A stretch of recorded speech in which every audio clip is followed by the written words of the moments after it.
তিন দ্বারা বিভাজ্যতার নিয়ম মানে কোনো সংখ্যা তিন দ্বারা নিঃশেষে ভাগ করা যাবে কি না কীভাবে বুঝবো। এই একটা সংখ্যাকে যদি তোমাকে উৎপাদকে বিশ্লেষণ করতে বলে তো সেক্ষেত্রে তুমি কিভাবে বুঝবে যে এটা তিন দিয়ে ভাগ করা যাবে কি যাবে না।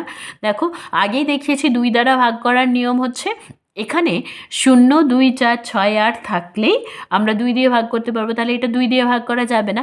তিন দিয়ে ভাগ করা যাবে কি না সেটা চেক করার জন্য প্রতিটা সংখ্যা মানে এই যে অঙ্কগুলো রয়েছে একটা সংখ্যার যতগুলো অঙ্ক আছে সেই অঙ্কগুলোর যোগ করব।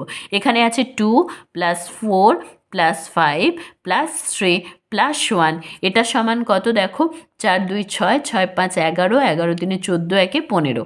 এই সংখ্যাটাকে 3 দিয়ে ভাগ করব। 3 দিয়ে ভাগ করা যাচ্ছে, সুতরাং এই সংখ্যাটা 3 দ্বারা বিভাজ্য। ওকে, আবার এটার ক্ষেত্রে লক্ষ্য করো, তাহলে এদের যোগফল 2 + 4 6, 6 + 5 11, 11 + 6 17, 17 + 8 25, 25কে 3 দ্বারা ভাগ করা যাচ্ছে না, সুতরাং এই সংখ্যাটা 3 দ্বারা ভাগ করা যাবে না।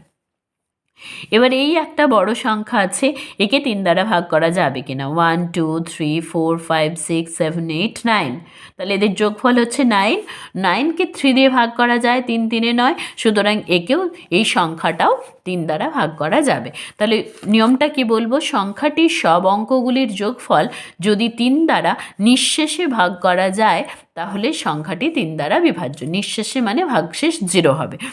তোমরা কমেন্ট সেকশনে জানিও 35791 এই সংখ্যাটা কি 3 দ্বারা বিভাজ্য কি বিভাজ্য নয়।